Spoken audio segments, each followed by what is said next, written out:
Assalamualaikum warahmatullahi wabarakatuh.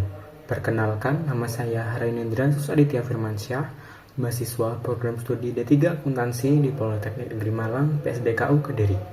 Pada kesempatan kali ini, saya ingin membahas topik yang sangat penting, yaitu pentingnya pengelolaan keuangan pribadi.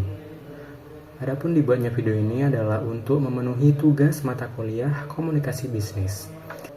Keuangan pribadi adalah aspek yang mendasar dalam kehidupan kita.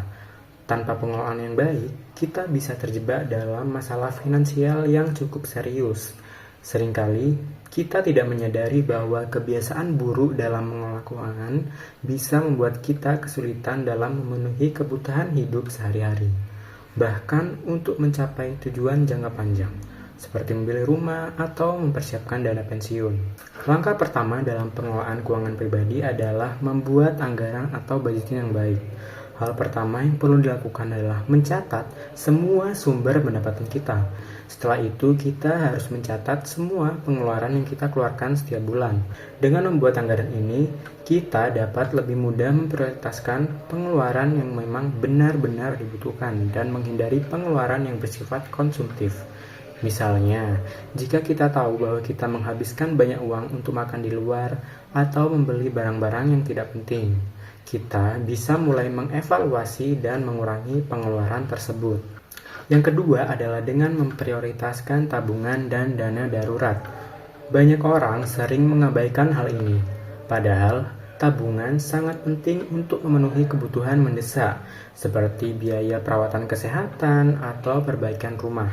Idealnya, dana darurat yang kita miliki harus cukup untuk menutupi pengeluaran selama 3 hingga 6 bulan.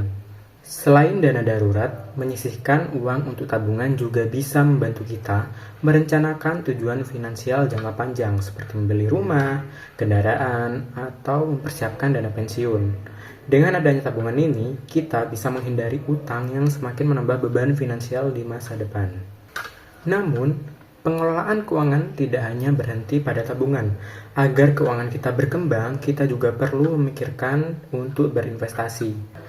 Ada berbagai jenis investasi yang bisa dipilih, mulai dari saham, reksadana, obligasi, hingga properti. Secara keseluruhan, pengelolaan keuangan pribadi yang baik adalah kunci untuk mencapai kestabilan finansial dan kebebasan di masa depan. Dengan membuat anggaran yang baik, menyisihkan tabungan, berinvestasi dengan bijak, serta mengelola utang dengan hati-hati, kita dapat mencapai tujuan finansial kita dan memastikan masa depan yang lebih aman.